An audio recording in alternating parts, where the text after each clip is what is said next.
Hey guys, we are back once again. My name is Andrew Chilimo, founder of Teen Power, and today on the show we have a very special guest, someone who was not only academics captain of the Kenya High School, but also got an 84 and was a first place in last year's math contest happening at the Kenya High School amongst 450 students. Join me in welcoming the one and only Faith Okele. I Faith Jaher from KCSE. Thank you so much, Faith, for joining us today. Faith is a very busy person working throughout the weekdays, and she just rushed from her workplace a few minutes ago. And so, thank you so much for being here. I believe most of my viewers are high schoolers, from fours to be specific. And so, in the interest of time, we'll jump right straight into the question so that they can go read afterwards. So, yeah, the first question of the day. Um, what was your reading technique? How would you read, and what would you recommend? I mainly focus on writing summary notes. In our school, there's something known as summary notes. So you summarize your notes from the bulky books to a very accountable, where you write short notes which you can understand. Yeah. Okay, and what time would you create to write these summary notes? When would you write them? I will mostly write them during the weekends because there was more time, and I will just in the mornings, especially when I'm sleepy, because I'm not a morning person. That makes it two of us. I will just start writing in the morning my summary notes, and with time I got to a good place. Like from one, from two, from three summary notes I was done with the syllabus. From four the sikumaliza, but at least nilikuwa somewhere. Okay, and I used to want to write summary notes for geography and bio, but they were really big. So, would you like allocate more time for this? Like you skipped some topics or something? Yeah, I would advise it now since we're mostly talking to comfort, we don't have time. So the bulky topics, you can summarize them, but those ones which you're comfortable with them, you can just leave them. And for geography, if you have get it right, there's no need to write summary notes. The summaries are in the get it right. For bio, I would really advise the summary notes because bio is a very bulky subject and it needs a lot of understanding. Okay, thanks for that. But that Get It Right is a really good book. I remember I did have geo notes like the whole of Form 4. I don't think I should say this. Like geo teacher Kiona. But yeah, so that raises a question. What was your weakest subject and how were you able to improve it? My weakest subjects were Oh. definitely English and biology. Kwanza English. Why? Anyway, how I dealt with them. Yeah. Yeah. First of all, changing my attitude. I had an attitude problem. Kwanza towards bio. Considering the fact that I knew I was not going to be a doctor since I was small, biology was a really you kind of struggle. But anyway, the summary really helped, and I changed my attitude completely. I just for the grade I did it. No, feel like it me for the grade. Okay. But I think focus more on the English because I mean I didn't get an A in English unfortunately. And English is a big problem to like most guys. I remember in my school I think we had 9 A's and I think in most places English is quite an issue. So how were you able to go through with English I specifically? think English is mostly about the set books. Because paper 3 is mostly set books. Paper 2 has 25 marks for set books. So you should be very well versed with your set books. You should read them regularly and understand the plot, honestly. Because if you're good at set books, you have a higher chance of passing English. Considering paper 1 is just logic and functional writing, you should know all the formats. Yeah. Actually, you should summarize them into your summary. So you should have all the formats for functional writing. And what else? Paper 2 has grammar. You should also summarize the grammar. And comprehension is basically just reading. Okay. I think one thing you've emphasized on is the summary notes. Yeah, they actually do. Yeah. Oh, okay. No, for set books, how would you balance it out? When would you read set books? Because picture you have bio and chem then I think guys are doing parliament of goals or something right now. Our fathers of nations. You have it on the other side. So when would you read one and when would you read the other? Okay, I would maybe in a week I would say I'm reading two set books, one English, one Swahili. So for 3 days I'll read English, for 3 days I'll read Swahili, then 1 day is for resting. So like after preps, our preps used to finish at 10:30.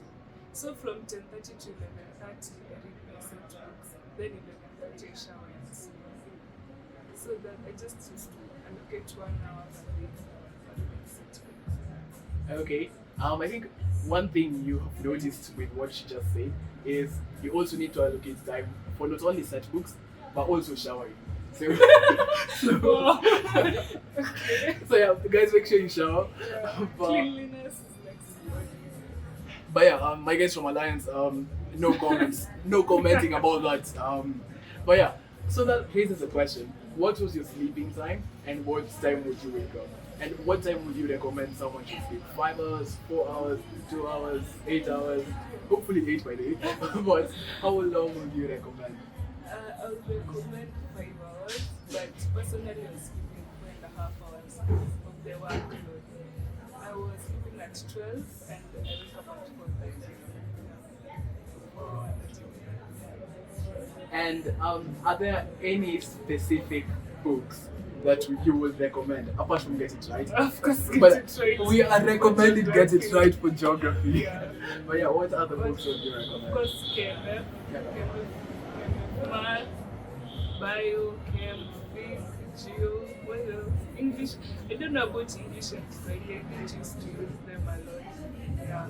And then for practicals, I would advise the Get It Right practical and also the chemistry. That yes, The Ocean of Chemistry. yeah, that one.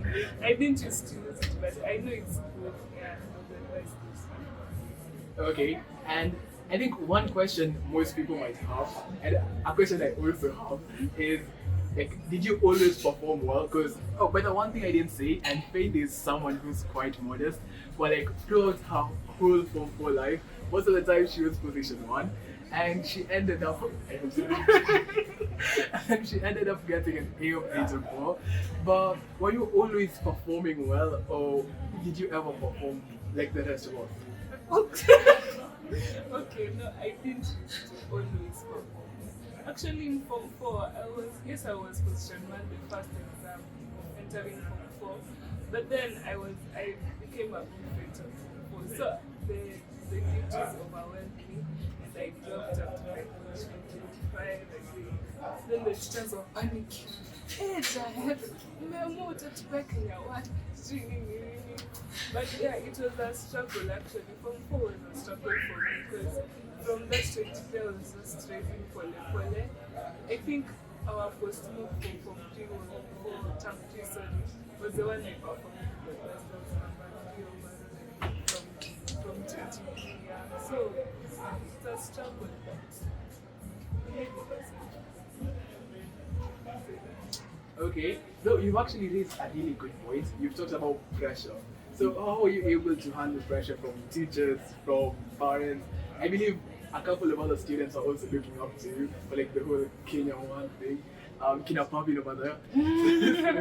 How are you able to handle the pressure? Actually, I couldn't handle the pressure. So I just went to my teachers and told them I can't deal with this pressure, so just leave me and do what I can. So for the whole Form 4, they just left me to do what I needed to do, and they didn't pressurize me to say it was a nice thing. Okay, so I think more of communication. Yeah, communicate with your teachers. If they give you a lot of pressure, just tell them. And if they believe in you, they leave you alone. Okay. And did you participate in any extracurricular activities? Because you mentioned academics captain. But academics captain, it's fine. I was academics captain at Alliance High School. Academics captain, Kenyan High School. Yeah, though like Alliance High School is like a bit better than Kenyan High School. But anyway. Okay, that is off topic. So I would ask, what activities did you participate in, and how were you able to balance your time? I participated in choir. I went to the Kenyan festival. Funkies. Yeah, of course, monkey was anyway. Yeah, it was a struggle. I cannot say it was easy because to get on expect Zima from 7:30 to 10:30 up 11 got to 9. Yeah, vocal concentration. Anyway, but the thing is, the time you have, maximize it fully. Like, don't make any excuses that you may choker because that's the only time you have. Normally, I only had morning, and I'm not a morning person, so I just had to push myself. I went and sleep. Okay, I tried. Focus on tried. I tried not to sleep in the morning. I maximized the time, and even if the time was taken, I just nilikubali tu na nika prioritize studying more than lament. Okay, and this is now a personal question. Like, what fun activities do people have in girls' schools? Because, I mean, for my case, the time-consuming activity was like playing football or something. There's that temptation of Saturday, let's go play football and all that. What would girls do as an alternative to that? Okay, in our school there wasn't any temptation because umefungiwa class. Si kufungiwa. Okay, high school administration. Wanafungiwa class, huh? Okay. There were a lot of lessons, so honestly, you don't have time at you. Unataka kwenda sijui anywhere. Most of the time, they controlled us that way that we didn't even have time to think about other things. Just studying, and the few hours you have, maybe go to the canteen, talk with your friends. But it wasn't a lot. You can't have temptation. Now, this might be an interesting one. And I hope if there are any teachers in the house, like, this is where you like stop watching the video. But sometimes we have to admit that there are some teachers who might teach, and yes, they have the content, but then there's a certain way they frame it that you don't understand.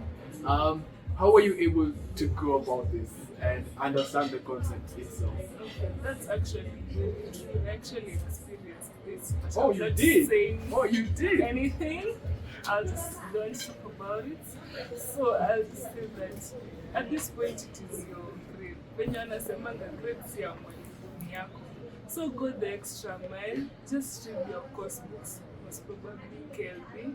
Just read it, and if you don't understand it even after reading the book, you can get a study partner from another class who understands it better, and you can read together maybe in the house. They can help you understand the content. Yeah. Okay. And you've brought about the aspect of study partners.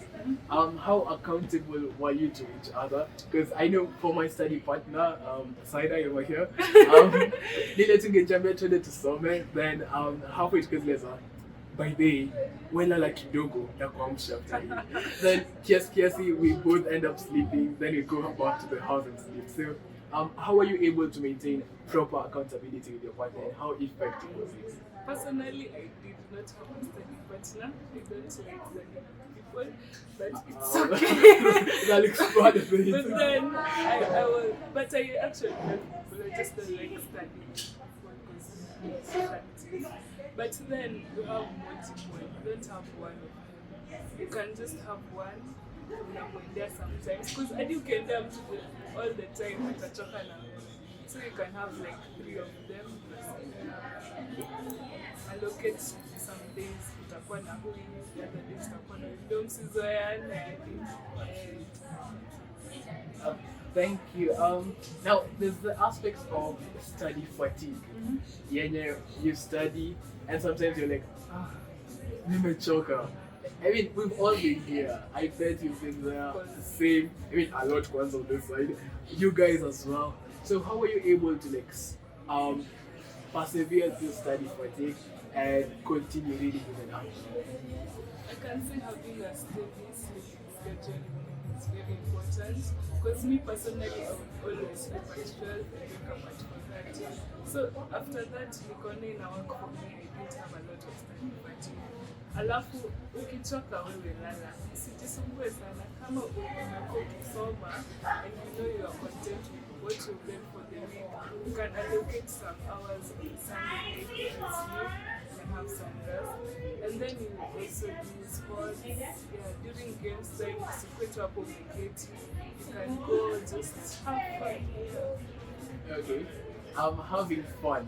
Now that's an interesting one. Because that raises the question of how you spent your holiday. 'Cause, I mean, for my case, I'm not going to lie, even I used to like during the holidays, Instagram, movies, more movies, and Instagram. So, did you ever read during the holidays, and how much would you read? Okay, personally, I used to read a lot. I didn't miss the energy but I used to read during the holidays. But my timetable was not that. So I would advise maybe you can either if you're a morning person, you allocate more hours in the morning, and if you're a night person, you allocate more time in the night. But you can just say 4 hours a day. Just it's either if it's like 1.5 study sessions, 1.5 hours study sessions. You can have 3 of them per day, and then you can say Monday to Friday and reading, but during the weekends and rest. But not too much, because even the holidays for rest it's not really. So just 4.5 hours would be okay. Okay. You've had it 4.5 hours. Should be okay. Did you ever have like any timetables? Because I mean, for me, I always like during your high school life, I would make a timetable. Then by day 2, I'm back to default. So, did you ever have a timetable, and how were you able to stick to it? Yes, I always had a timetable, but I will need to put it a long time, maybe a 1 week schedule. When I'm done with that, I will change it. Because if you stay with one thing, utachoka nayo, hapo itaboeka. So just put it like pole pole 1 week, 2 weeks. Okay, so 1 week, 2 week timetables. I think I should have thought of it that way, by the way. But I guess to our last point of today, we're having purpose over here, possibly classmates as well, bunch of high schoolers. What advice would you give them, even as you come to the flows of this? I can say just work hard because maisha kuanza after kupita ni nzuri sana. So like just think about the afterlife. Like hadi ukipita your relatives watakupea pesa, then utapata opportunities kama yangu. I got an equity program and right now working and I'm earning money.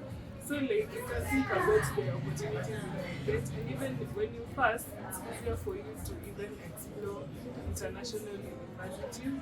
So I think that should be right. Work hard. Thanks for that. I guess one last question. Now that you've brought up the whole EPD thing, how much money do you get out of the EPD? I mean, I hope you're allowed to say it, by the way. Let's say my salary. I'm not saying this. Fair enough. But you know the good thing is after this, like she's buying us all lunch and like milkshake. You won't. Right? But yeah, thank you so much for your time. It has been a pleasure having you here. Once again, Andrew Chelimo and Faith Jaher. nice to meet you once again.